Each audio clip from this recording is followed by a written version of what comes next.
কিছু কিছু আমল আছে, কিছু কিছু কথা আছে, যে আমলগুলা করলে, যে কথাগুলো বললে, যে জিকিরগুলা বললে দোয়া কবুল হয়।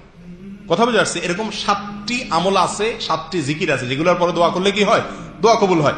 সহিহ বুখারীর হাদিসে আসছে, ওবাদ ইবনে সামাত তার বর্ণনা করেছেন, ঘুম থেকে ওঠার পরে আপনি যদি দোয়া করেন আল্লাহর কাছে, লা ইলাহা ইল্লাল্লাহু ওয়াহদাহু লা শারীকা লাহু লাহুল মুলকু ওয়া লাহুল হামদু ওয়া হুয়া আলা কুল্লি শাইইন কাদির, আলহামদুলিল্লাহ ওয়া সুবহানাল্লাহ ওয়া লা ইলাহা ইল্লাল্লাহু আল্লাহু আকবার ওয়া লা হাওলা ওয়া লা কুওয়াতা ইল্লা বিল্লাহ, এটা বলার পর যদি বলেন আল্লাহুম্মা গফিরলি, অথবা আল্লাহর কাছে যা চান সেই চাওয়া আল্লাহ কি করবেন?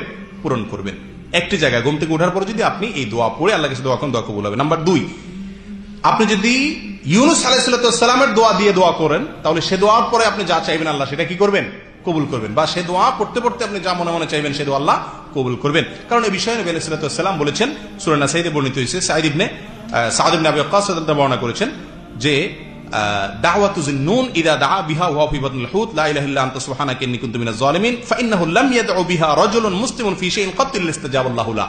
ইতিহাসে কেউ লা ইলাহা ইল্লা আনতা সুবহানাকা ইন্নী কুনতু মিনাজ জালিমিন এই দোয়া পড়ে আল্লাহর কাছে দোয়া করছে আর দোয়া কবুল হয় নাই, এরকম ঘটনা ঘটে নাই। কে বলতেছে? নবী আলাইহিস সালাম বলতেছে।